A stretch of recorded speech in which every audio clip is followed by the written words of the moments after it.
Hello girls, बेटा आज start करांगे chapter number 13 probability. Chapter 13 probability ਤੁਸੀਂ बेटा +1 ਚ ਵੀ ਜਿਹੜਾ ਪੜਿਆ ਸੀ ਇਹ ਉਸ ਤੋਂ ਥੋੜਾ ਹੁਣ ਅੱਗੇ ਆ ਗਿਆ। ਠੀਕ ਹੈ, +1 ਚ ਤੁਸੀਂ ਇੱਕ ਪ੍ਰੋਬੇबिलिटी ਦਾ ਇੱਕ ਫਾਰਮੂਲਾ ਕੀਤਾ ਸੀ, probability of A union B is equal to probability of A plus probability of B minus probability of A intersection B।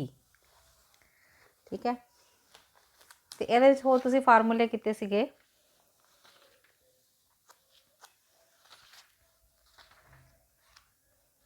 इस तरह होना हैगा सी श्योर इवेंट, एक हुंदा इहदे च श्योर इवेंट। श्योर इवेंट का मतलब हो गया कि जिहड़ी चीज़ श्योर है कि वह आए ही ਉਹਦੀ ਪ੍ਰੋਬੇबिलिटी सानू ਲੱਭੇਗੀ। ठीक है, ਉਹਨੂੰ ਅਸੀਂ बोलते हैं श्योर इवेंट्स। फिर उस तो नैक्सट आ जाता वा इंपॉसिबल इवेंट। इंपॉसिबल इवेंट किहड़ा हुंदा है? इंपॉसिबल इवेंट हो जाता है जिहदे विच ਪ੍ਰੋਬੇबिलिटी सानू ना मिले। जिस तरह असीं कहिए कि ਪ੍ਰੋਬੇबिलिटी ऑफ ਅਸੀਂ ਇੱਕ ਡਾਈ ਸੁੱਟਦੇ ਪਏ ਹਾਂ ਤੇ ਸਾਨੂੰ ਚਾਹੀਦੀ ਆ ਪ੍ਰੋਬੇबिलिटी ਆਫ 8। ਹੁਣ ਸਾਨੂੰ ਪਤਾ ਡਾਈਸ ਦੇ ਉੱਤੇ ਪ੍ਰੋਬੇबिलिटी ਜਿਹੜਾ 8 ਹੈ ਉਹ ਨਹੀਂ ਆਣਾ, ਤੇ ਇਹਦਾ ਮਤਲਬ ਉਹਦੀ ਪ੍ਰੋਬੇबिलिटी ਕੀ ਹੋਗੀ? ਉਹ ਇੰਪੋਸੀਬਲ ਪ੍ਰੋਬੇबिलिटी ਹੋਗੀ ਉਹਦੀ। ਠੀਕ ਹੈ ਨਾ, ਕਿ ਉਹ ਇੰਪੋਸੀਬਲ ਇਵੈਂਟ ਹੋ ਗਿਆ ਕਿ ਉਹ ਨਹੀਂ ਆ ਸਕਦਾ।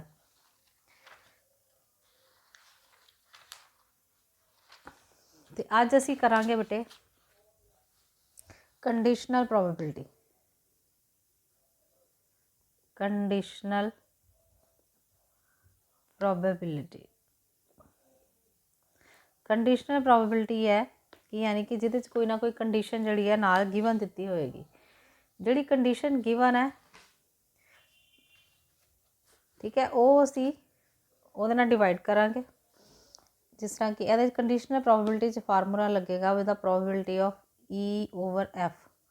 E का मतलब है कि जिहदी प्रोबेबिलिटी असी फाइंड आउट कर रही है, तो F हैगा वै कि जिहड़ी कंडीशन सानू गिवन है, ਇਹਦਾ फार्मूला लगेगा probability of E intersection F over probability of F।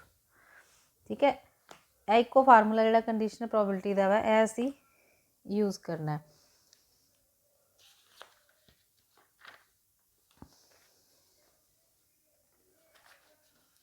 हाँ जी, हुण देखो एक क्वेश्चन है, असी निकालनी है probability of E/F। A coin is toss 3 times where E की है at least 2 head appear. F हैगा फर्स्ट कॉइन शोज टेल। हुण पहले तो आप लिखांगे सैंपल स्पेस। ठीक है, सैंपल स्पेस की आ जाएगा? Sample space of 3 coins S is equal to head head head, फिर एक बारी हैड, 2 बारी टेल, ये आ जाएगा टेल हैड टेल, फिर टेल टेल हैड। हुण 2 बारी हैड लवांगे, head head tail, head tail head, फिर आ जाएगा टेल हैड हैड, फिर लास्ट से आ गया टी टी टी। ठीक है, यह सैंपल स्पेस बन गए 8। हुण क्वेश्चन ये उठता वै कि सानू किवें पता लगेगा कि ये 8 आने हैं। ठीक है, कि यह सैंपल स्पेस जिहड़े है 8 आने हैं। देखो जिस तरह हुण कॉइन है उहदियां 2 साइड्स होंदियां, एक हैड और एक टेल। जिन्नी वारी असीं उहनूं सुट्टना है वो उहदी पावर बन जानी। जिस तरह असीं कॉइन नूं 3 वारी सुट्टना ते 2 दी पावर 3, वो कितना आ जाएगा 8। ते अगर असीं उसे कॉइन नूं 4 वारी सुट्टना है, क्योंकि कॉइन दे 2 ही साइडां, एक हैड ते एक टेल, ते अगर 4 वारी सुट्टना है तो 2 दी पावर आ जाएगा 4, तो वह सैंपल स्पेस बन जाएंगे 16। 2 दूनी 4 दूनी 8 दूनी 16। इस तरह एक डाइस है, अगर ठीक है, अगर डाइस नूं इक्को बारी सुट रहे हैं तो की आ जाएगा 6 की पावर 1, क्योंकि डाइस के जोड़े साइड्स है वो किनियां होंदियां वा 6, तो उन्होंने एक बारी सुटिया तो यदा मतलब वो 6 साइडां दे विचों कोई ना कोई नंबर आएगा। ठीक है, तो वह बन जाएगा वो सैंपल स्पेस जोड़े बननगे वो 6 हो गए। तो अगर उस डाइस में असीं 2 बारी सुटते हैं तो वो 6 की पावर कितनी होगी 2, फिर कितना आ जाएगा 6 6 36। अगर उस डाइस में असीं 3 वारी सुटते हैं तो 6 की पावर 3, 6 छिका 36 छिका 216, और सैंपल स्पेस के जोड़े मैंबरस होंगे वो होंगे 216। ठीक है, ज़्यादा तक जोड़ा सैंपल स्पेस है वो मतलब डाइस का जोड़ा सैंपल स्पेस उस ज़्यादा तो ज़्यादा 3 वारी सुटन तक ही असीं वह सैंपल स्पेस बनाते हैं। तो अगर होर आ जाएगा तो 6 की पावर 4, इस तरह कॉन्टीन्यू अगे करी जाएगा। ठीक है, हुण यह क्वेश्चन जोड़ा असीं करना है कि एक कॉइन नूं 3 वारी सुटिया गया वेयर ई जोड़ा है एटलीस्ट 2 हैड अपीयर्स। पहले तो असीं सैट लिख लेना, ई सैट जोड़ा आ गया कि एटलीस्ट 2 हैड अपीयर, कि घट्टो घट्ट 2 हैड जरूर होने चाहिए। हुण जोड़ा वर्ड उन्हें लिखिया एटलीस्ट का मतलब है कि घट तो घट 2 वारी हैड जोड़ा जरूर आना चाहिए। तो यह मतलब 2 तो ज़्यादा बार भी आ सकता है। 2 तो ज़्यादा बार इत्थे 3 नहीं लवांगे, 3 वारी आ जाएगा। तो यह मतलब ई सैट के मैंबर कौन कौन बननगे कि पहले तो असीं लिखांगे कि एटलीस्ट घट्टो घट्ट 2 वारी हैड जरूर होवे जिहदे च। ठीक है, वो हो गया एच एच टी एच तो होर हो जाएगा TH। यह तो आ गया जिन्हां च 2 वारी हैड सी, ते नाल उस तो ज़्यादा बारी भी हो सकता है, इस करके 3 हैड आ गया। ठीक है, प्रोबेबिलिटीज़ जिहड़े इस तरह के शब्द है at least at most exactly, इन्हां दा जरूर ध्यान रखा जाए, तां ही क्वेश्चन जिहड़ा सही तरीके नाल निकलेगा। हुण जिहड़ा F है, फर्स्ट कॉइन शोज टेल, यानी कि जिहड़ा फर्स्ट कॉइन है उहदे ते टेल आना चाहिए। फर्स्ट कॉइन हुण इहदे विच फर्स्ट कॉइन टेल आया तो हो गया टेल हैड टेल। इत्थे फर्स्ट कॉइन जिहड़ा टेल है टेल टेल हैड, और इत्थे भी फर्स्ट कॉइन टेल है टेल हैड हैड, तो यह भी फर्स्ट कॉइन टेल है टेल टेल टेल। ठीक है, उस तो बाद जिहड़ा फार्मूला असीं लिखिया सी कि कंडीशनल प्रोबेबिलिटी का अगर फार्मूला लिखिए तो वह की हुंदा है probability of E over F। पहले फार्मूला लिख लो, is equal to probability of E intersection F over probability of F। यानी कि असीं प्रोबेबिलिटी निकालनी है कि एटलीस्ट 2 हैड अपीयर्स। तो यह गिवन है सानू कि फर्स्ट 2 कॉइन शोज टेल, यह जिहड़ा स्टेटमेंट है सानू गिवन है, यानी ये कंडीशन गिवन है। ठीक है, तो ये हुण असीं नैक्सट की करना, मतलब पहले तो प्रोबेबिलिटी निकालन तो पहले सानू इंटरसैक्शन पता होनी चाहिए है। इसदा मतलब पहले E इंटरसैक्शन F निकाल लीए। E इंटरसैक्शन F दोनों के विच हुण देखो कॉमन की है, यह चीज़ जिहड़ी दोनों च कॉमन है, टेल हैड हैड दोनों च आ रहा। ठीक है, इसदा मतलब टेल हैड हैड आ गया। हुण असीं निकाली इहदी probability, probability of E intersection F is equal to 1 over 8। ठीक है, सैट में हमेशा करली ब्रैकेट्स लिखना है। हुण एजो जी probability of F, probability of F के कितने मैंबर है 4, 1 2 3 4, यदी प्रोबेबिलिटी होगी 4/8। ठीक है, ये जरूर कट्टन की जरूरत नहीं, सीधा फार्मूला लगाओ, probability of E intersection E over F is equal to probability of E over F हो गया 1/8 तो आ गया 4/8। 8 ਨਾਲ 8 कट्टे गए, आंसर आ गया 1/4। यह निकल गई तुहाडी conditional probability.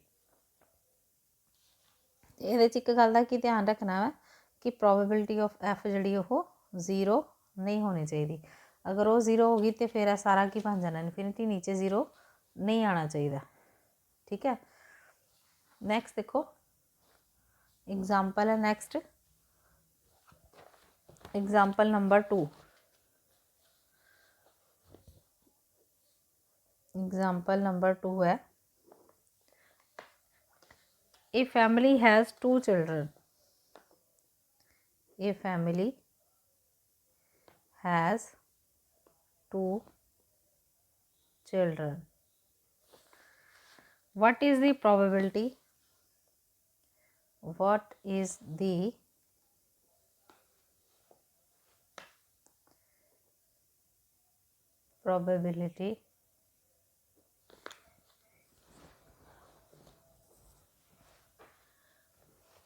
is the probability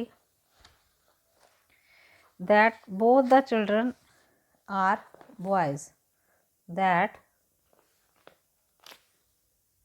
both the children are boys, given that at least one of them is a boy. given that at least one of them is a boy। ठीक है, एक यानी कि उन्हां चों लड़का जरूर होएगा। हुण पहले तो इन्हूं स्टेटमेंट नूं ध्यान नाल पढ़ो। ए फैमिली हैज़ 2 चिल्ड्रन, ठीक है, 2 चिल्ड्रन है। ਇਹਦਾ मतलब पहले तो आप सैंपल स्पेस बनाइए 2 चिल्ड्रनस का। वो बन गया boy boy, boy girl, girl boy, girl girl. ठीक है, नैक्सट आ जाओ जी।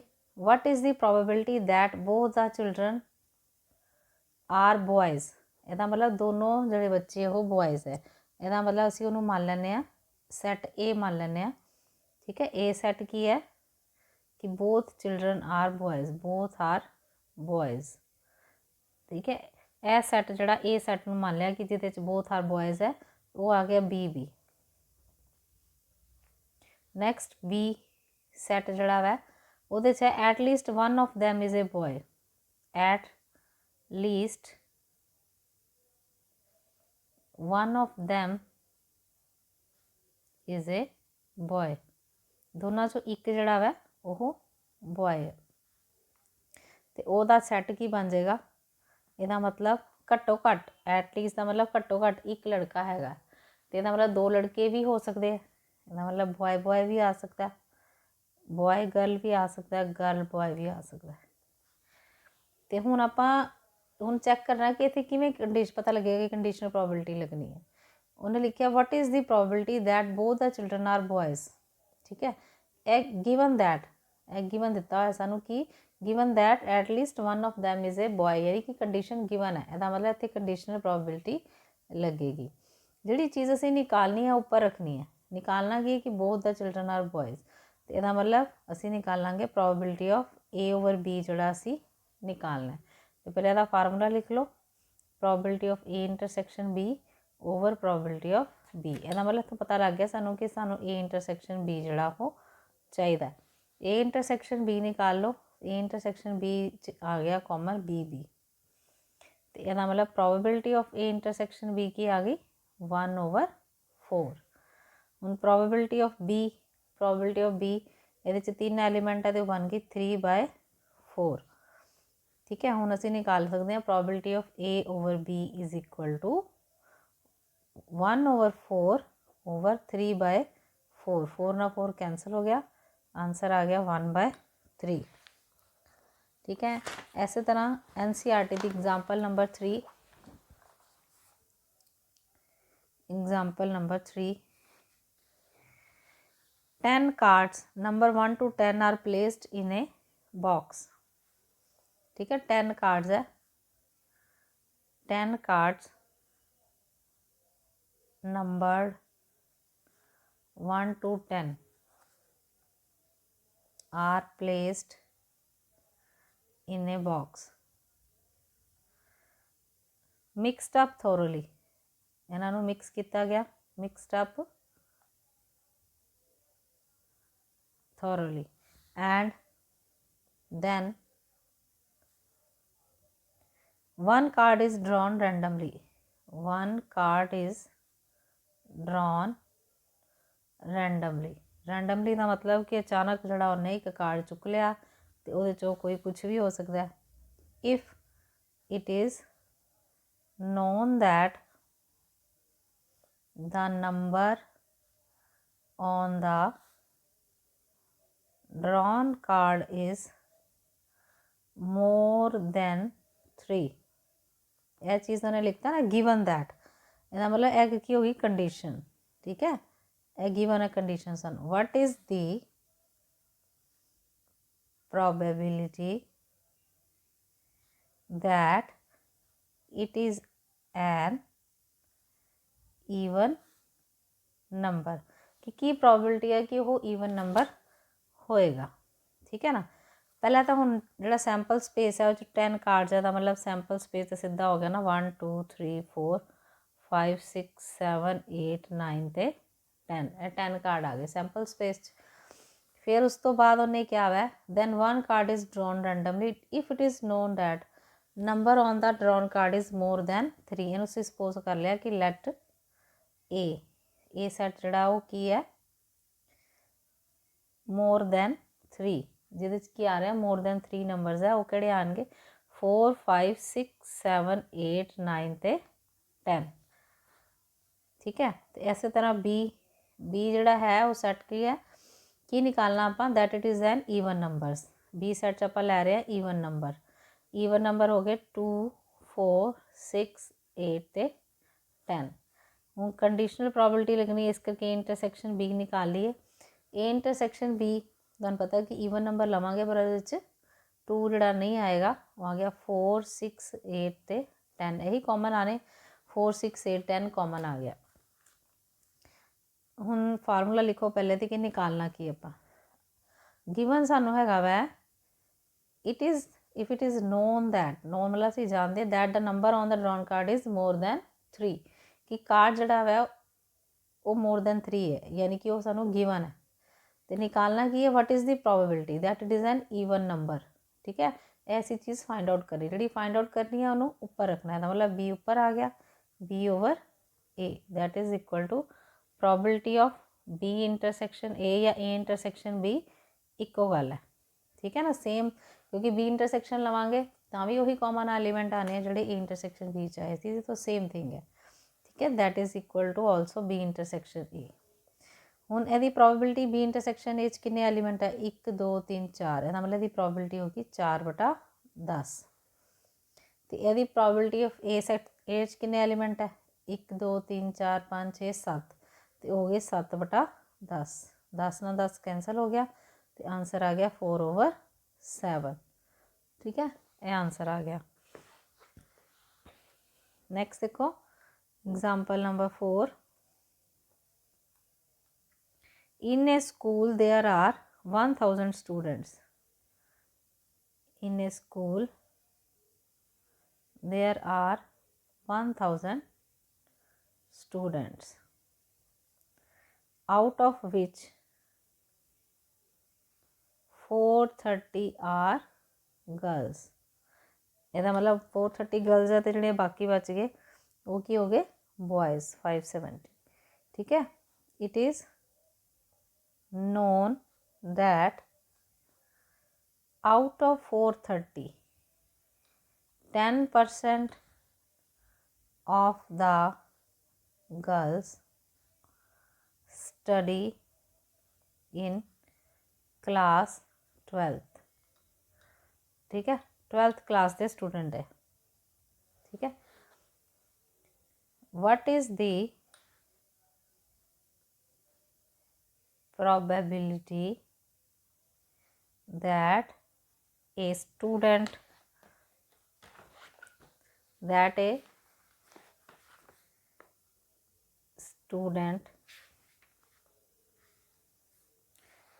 chosen randomly studies in class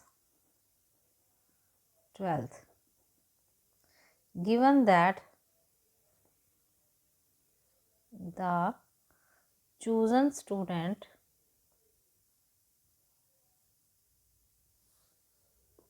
is a girl ठीक है कि जी लड़की चूज की गई वो की है गर्ल है। हुण ध्यान नाल पहले स्टेटमेंट पढ़ो कि in a school there are 1000 students total student जोड़े है वो किन्ने है 1000 out of which 430 are girls किन्नी 430 बॉयज़ की तो कोई गल ही नहीं हुई वो निकालने की जरूरत भी नहीं है ठीक है। आउट ऑफ विच 430 गर्ल्स तो मतलब प्रोबेबिलिटी ऑफ गर्ल्स की कितनी होगी 430 ओवर 1000 प्रोबेबिलिटी ऑफ गर्ल्स की प्रोबेबिलिटी होगी 430 ओवर 1000 टोटल क्योंकि 1000 है सैंपल स्पेस लिखने की तो जरूरत ही नहीं ना 1000 ही आ जाएगा तो वो 10% जड़ियाँ गर्ल्स है वो की है उन्हें क्या है 10% of the girls studies in the class 12th और 12th क्लास के स्टूडेंट ने 12th क्लास के स्टूडेंट किन्ने है मतलब probability of 12th class girls, 12th class girls ਜਿਹੜੀਆਂ girls 12th class ਪੜ੍ਹਦੀਆਂ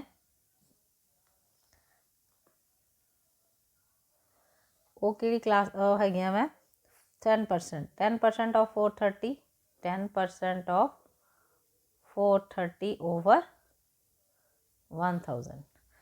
10% of 430 means 430 into 10 over 100 ਤੇ over 1000, ਇਹ ਕੱਟ ਕੇ ਆ ਗਿਆ 43, that is equal to 43 over 1000 ਜਿਹੜੀਆਂ ਗਰਲਸ ਹੈ ਉਹ 12th ਕਲਾਸ ਦੇ ਵਿੱਚ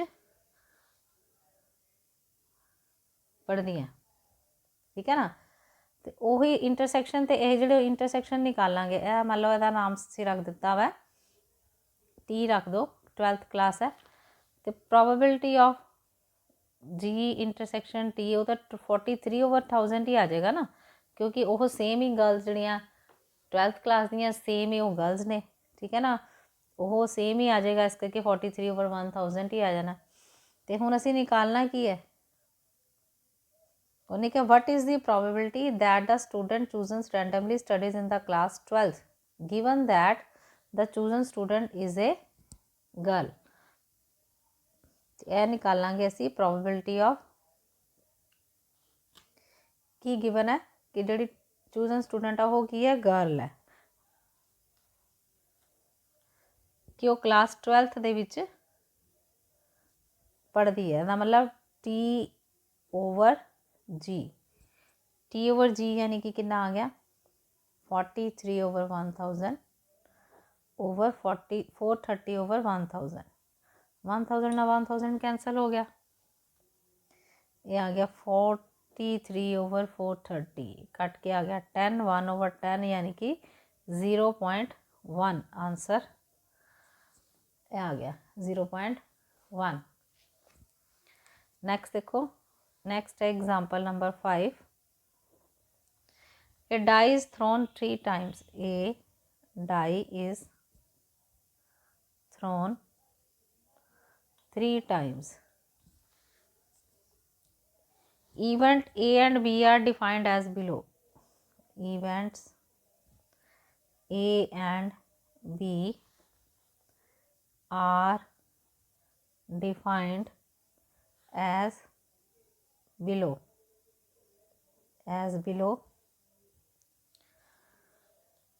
ठीक है, that is equal to A हैगा सेट A सेट गिवन है 4 on the 3rd throw and B set हैगा वह 6 on the 1st and 5 on the 2nd throw, second throw जोड़ा वा उत्ते 5 आना चाहिए, फर्स्ट थ्रो ते 6 आना चाहिए। Find the probability, find the probability of A given that B has already occurred, given that B has already occurred, ठीक है, कि B has already occurred। तो अगर ये already occurred है तो फिर ਇਹਦਾ मतलब आ कि यह given हो गया, सानू कंडीशन जड़ी B given है तो असी A की प्रोबेबिलिटी जड़ी है वो फाइंड आउट करनी है, ठीक है। हुण देखो ये डाई इज थ्रोन 3 टाइम्स, क्योंकि एक डाई है उन्होंने 3 टाइम्स सुट्टिया गया तो यदा मतलब टोटल नंबरस किन्ने आ जाएंगे, क्योंकि हुण आपां नूं क्योंकि डाइस है उन्होंने 3 बारी सुट्टिया तो total numbers in sample space किन्ने होणगे, total numbers in sample space of a die thrown 3 times that is equal, total number किन्ने होने चाहिए 6 की power 3 that is equal to 216। हुण 216 लिखने सानू बहुत औखे है, इस करके सानू पता होना चाहिए कि टोटल नंबर है किन्ने सैंपल स्पेस, क्योंकि डिवाइड करना होंदा सी सैंपल स्पेस का। ठीक है, टोटल नंबर जिन्ने भी होंगे आ ਉਹਦੇ ਨਾਲ डिवाइड करना होंदा, इस करके वो पता होनी चाहिए टोटल गिनती है कितनी है सैंपल स्पेस च, तो वो है 216। हुण आपां लिखिए सीधा कि 4 ऑन द थर्ड थ्रो, यानी जिहड़ा सैट ए है वो किस तरह का बनेगा कि थर्ड थ्रो ते 4 आना चाहिए। ठीक है, तो यदा मतलब वो हो सकता 1 1 4, हुण इत्थे फिर वही 1 2 4 1 1 1 4 1 2 4 1 3 4 एंड सो ऑन, फिर आ जाएगा 1 6 4। फिर इस तरह ही ਇਹਦੇ ਚੋਂ ਚੂਜ਼ ਕਰਨੇ ਪੈਣੇ ਨਾ, ਕਿਉਂਕਿ ਟੋਟਲ ਮੈਂਬਰ ਤੇ 216 ਆਪਾਂ ਸਿਰਫ ਉਹ ਲਿਖਦੇ ਪਏ ਆ ਜਿਹਦੇ 'ਚ ਲਾਸਟ ਦੇ ਵਿੱਚ 4 ਆ ਰਿਹਾ। ਇਹਦਾ ਮਤਲਬ ਪਹਿਲੇ ਤੇ ਅਸੀਂ ਫਸਟ 1 ਫਿਕਸ ਕਰਤਾ ਤੇ ਸੈਕਿੰਡ ਜਿਹੜਾ ਉਹ ਚੇਂਜ ਹੋ ਰਿਹਾ। ਠੀਕ ਹੈ, ਹੁਣ ਆਪਾਂ ਸੈਕਿੰਡ ਫਸਟ ਚੇਂਜ ਕਰ ਦਈਏ 2 2 1 4 2 2 4 ਐਂਡ ਸੋ ਔਨ, ਇਸ ਤਰ੍ਹਾਂ ਹੀ ਆਈ ਜਾਣਗੇ। फिर इस तरह ही है चली जाएगा नेक्स्ट 3 वाला, फिर 4 वाला, 5 वाला, लास्ट आ जाएगा 6 1 4 6 2 4 एंड सो ऑन चलते जावांगे 6 6 4। बहुत सारे नंबर ये आ जाएंगे। ठीक है, फिर असी लिखिए बी सैट। बी सैट जोड़ा है उन्हें की क्या, बी सैट किस तरह का होना चाहिए, 6 on the first and 5 on the second throw. ए तो फिक्स हो गया ना, 6 फस्ट प्लेस पर आएगा, 5 सैकेंड प्लेस पर आएगा, थर्ड प्लेस जी वो फ्री होगी, तो मतलब उत्थे लिख सकते हैं 1 6 5 2 6 5 3 6 5 4 6 5 5 एंड 6 5 6 आ गया। यह हो गई सैंपल स्पेस, यह हो गया बी सैट, जो थोड़ा बी सैट बन गया। हुण इन्हां दी ए intersection B, A intersection B निकालिए तो कितना आएगा। ठीक है, क्योंकि ये हुण सिर्फ एक नंबर जोड़ा वो आ गया 6 5 4 जोड़ा वै वो, क्योंकि इतने लास्ट से 4 आता पाया ये। ठीक है, ये भी वो नंबर आएगा जो असीं 6 वाली लाइन लिखांगे तो इतने इस तो पहले वाला 6 5 4 ही बनना है। यदा मतलब ए इंटरसैक्शन बी जोड़ा वो आया ना 6 5 4, तो यदी प्रोबेबिलिटी कितनी बन जानी, प्रोबेबिलिटी ऑफ, क्योंकि सानूं तो प्रोबेबिलिटी चाहिए ना, ए इंटरसैक्शन बी की प्रोबेबिलिटी बन गई 1/216। ठीक है, तो हुण जी प्रोबेबिलिटी ऑफ आप निकाली कि निकालना की है पहले यह पता होना चाहिए। Find a probability of A की प्रोबेबिलिटी निकालनी है।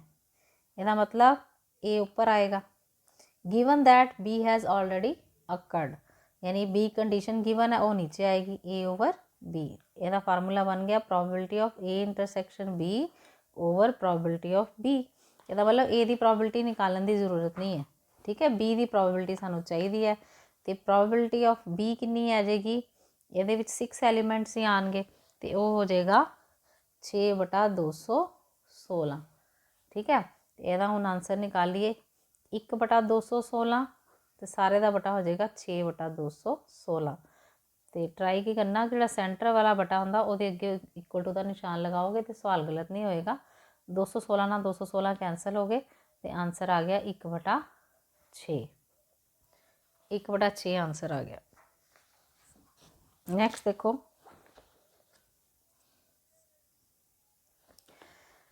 ए die is thrown twice. Next है example number 6, a die is throne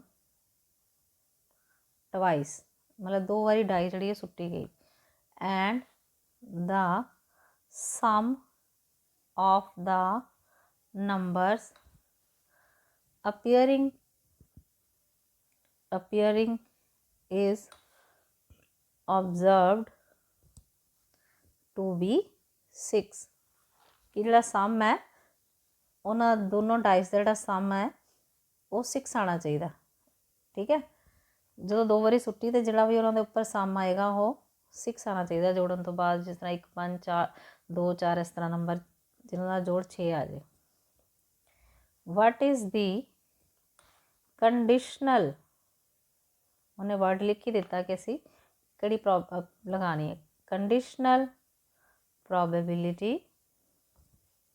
that the number 4 has appeared at least once, appeared at least once, यानी कि एक बार जोड़ा चार जरूर घट्टो घट, फिर इतने एटलीस्ट वर्ड आ गया कि घट तो घट एक बार जोड़ा चार आ वो जरूर आना चाहिए। ठीक है। ए डाइस थ्रोन ट्वाइस, ਇਹਦਾ मतलब दो बार डाई सुट्टी गई तो नंबर ऑफ सैंपल स्पेस के नंबर्स किन्ने हो जाएंगे, total number in sample space, total number in sample space हो जाएंगे 6 की पावर 2, दो बारी सुट्टी है ना तो 6 प्लेसिस बननी है, 6 की power 2 6 into 6 that is equal to 36। Total member जोड़े सैंपल स्पेस के वो बनने हैं 36। नैक्सट है ਇਹ ਤੇ ਹੋ ਗਿਆ ਜੀ sample space. And uh sum of the numbers appearing is observe to be 6। ਇਹਨੂੰ ਅਸੀਂ ਸੈੱਟ A ਮੰਨ ਲੈਂਦੇ ਆ। ਇਹ ਸੈੱਟ ਕਿਹਦੇ ਬਰਾਬਰ ਹੈ ਕਿ ਸਮ ਇਜ਼ 6, ਸਮ ਜਿਹੜਾ 6 ਆਣਾ ਚਾਹੀਦਾ। ਠੀਕ ਹੈ, ਤੇ ਉਹ ਬਣ ਜਾਏਗਾ 1 ਤੋਂ ਸ਼ੁਰੂ ਕਰੋ, 1 5 2 4 3 3, ਉਸ ਤੋਂ ਨੈਕਸਟ 4 2, फिर 5 1, अगे तो 6 नहीं लै सकते क्योंकि 6 1 7 हो जाना, तो यह मतलब यह मैंबरस बन गए। नैक्सट हैगा what is the conditional probability that the number 4 has appeared at least once, घट्टो घट एक बारी 4 जरूर आना चाहिए। बी सैट आप ले लिया,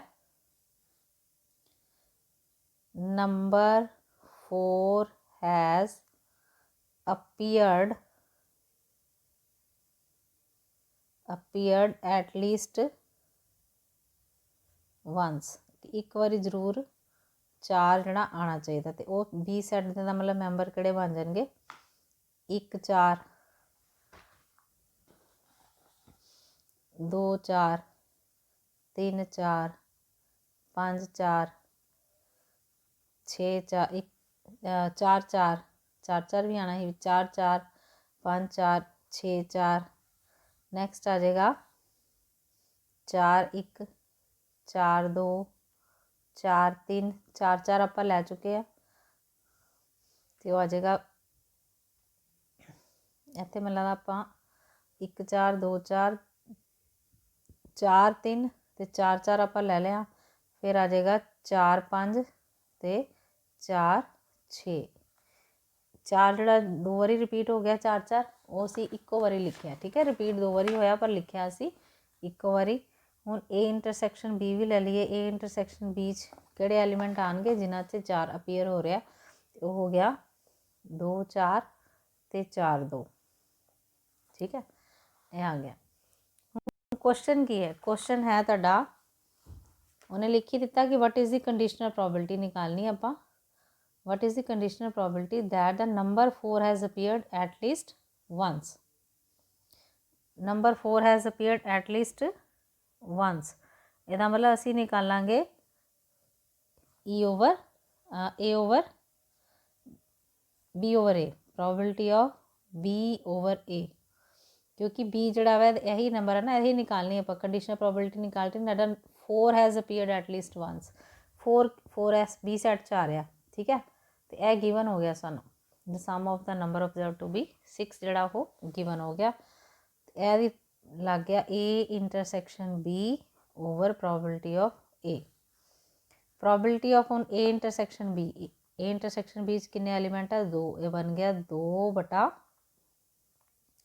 36। तो probability of A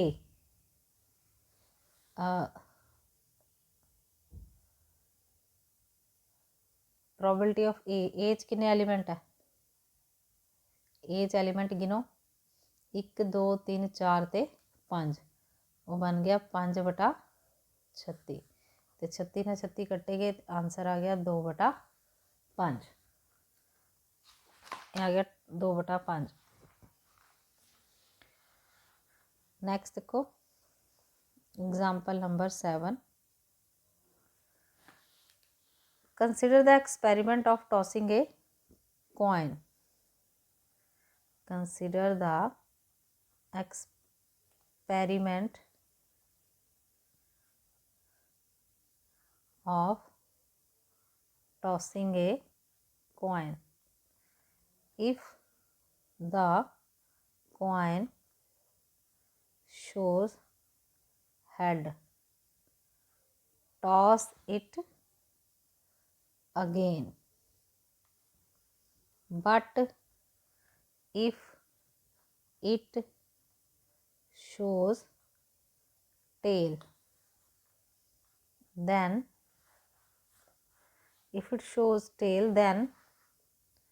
throw a die. Find the conditional probability of the event that the die shows a number greater than 4. Given that there is at least one tail. ਹੁਣ ਜਿਹੜਾ ਇਹ question ਹੈ ਇਹ mix question ਹੋ ਗਿਆ, ਠੀਕ ਹੈ ਨਾ। ਇਹਦੇ ਵਿੱਚ ਕੁਆਇਨ ਵੀ ਆ ਗਿਆ, ਡਾਈ ਵੀ ਆ ਗਈ, ਦੋਨੋਂ ਚੀਜ਼ਾਂ ਇਕੱਠੀਆਂ ਆ ਗਈਆਂ। ਹੁਣ ਇਹ ਜਿਹੜਾ ਧਿਆਨ ਨਾਲ ਕਰਨ ਵਾਲਾ ਕੁਐਸਚਨ ਹੈ। Consider the experiment of tossing a coin if the coin shows head. ਅਗਰ ਤੇ ਕੁਆਇਨ ਤੇ ਹੈਡ ਆ ਗਿਆ, टॉस इट अगेन यानी कि कुआइन नूं दोबारा फिर सुट्टो। अगर हैड आ गया तो कुआइन नूं दोबारा सुट्टो। इसदा मतलब सैंपल स्पेस की बननगे। अगर उन्हें क्या हैड आ गया पहले टॉस ते, ठीक है ना। इफ द कुआइन शोज हैड, अगर हैड आ गया तो फिर कुआइन दोबारा सुट्टो, तो इसदा मतलब उदों टेल भी आ सकता दूसरे टाइम ते हैड भी आ सकता। एक तो यह बन गया ना, यह सैट बन गया। फिर नैक्सट हैगा वै इफ इट शोज टेल, मतलब अगर पहले बारी सुट्टन ते टेल आ गया, दैन थ्रो ए डाई। फिर असी डाई सुट्टनी है। हुण डाई दे उत्ते किन्ने नंबर होंदे? 6। T1 T2 T3 T4 T5 ते T6। यानी कि हुण सैंपल स्पेस ते बन गया इस तरह, ठीक है। हुण इहदे विच की है, हुण इत्थे जिहड़ी तुसी सैंपल स्पेस जिहड़ी प्रोबेबिलिटी निकालोगे वो मिक्स जी प्रोबेबिलिटियां ने, क्योंकि हैड की प्रोबेबिलिटी जिहड़ी होगी 1/2, इहदी भी 1/2, 1/2 इंटू 1/2 टोटल हो गया 1/4, इहदी भी 1/4। हुण जदों इत्थे प्रोबेबिलिटी लवांगे, देखो प्रोबेबिलिटी ऑफ हैड टी, जे इस तरह लै रहे, इस तरह के मैंबरस है दोनों, मतलब क्वाइन ही है, ठीक है, कट्ठे लै रहे तो हो गया 1/2 इंटू 1/2 की प्रोबेबिलिटी तो बन जानी 1/4। यानी probability of had tell, probability of had had, ये भी 1/2 इंटू 1/2 कितनी बन गई 1/4। पर जो असी मिक्स लै रहे हैं, ठीक है ना, जिदा प्रोबेबिलिटी ऑफ T1 लै रहे हैं, तो क्योंकि टेल की प्रोबेबिलिटी 1/2 तो 1 की प्रोबेबिलिटी आई नहीं 1/6, तो वो बन जानी 1/12। इस तरह, ठीक है, ये भी इस तरह probability of T2, probability of T3, probability of, ये सारियां बराबर हो जाएंगी। T4, प्रोबेबिलिटी ऑफ T, इत्थे 4 लिख लो, T5 तो is equal to probability of T6। यानी कि सारा की प्रोबेबिलिटी जी 1/12 बननी है, ठीक है, क्योंकि ये मिक्स हो गया ना क्वेश्चन। तो हुण असी निकालना की है, असी निकालना वै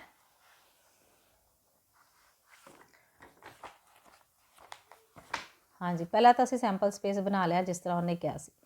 उन्होंने प्रोबेबिलिटीज़ भी तुहानूं दस दी किस तरह करनी मिक्स दियाँ।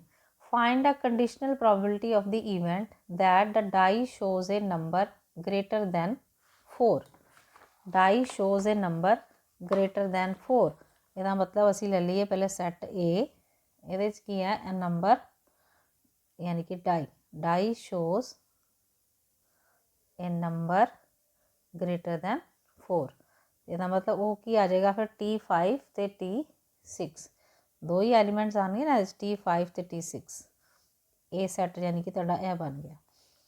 ठीक है अगे है given that there is at least one tail यानी हुण जिहड़ा बी सैट लैना वै उहदे विच की आना चाहिए वै एट लीस्ट वन टेल घट्टो घट्ट एक बारी टेल जरूर आवे इहदा मतलब दो बारी टेल तो लेती नहीं ना आपां दो बारी टेल तो नहीं आई इहदा मतलब एक बन जाएगा हैड टेल एक बन जाएगा T1 T2 T3 T4 T5 ते T6 ठीक है यह सारे ब्रैकेट च लगा दो कि यह इस तरह का सैंपल स्पेस बनेगा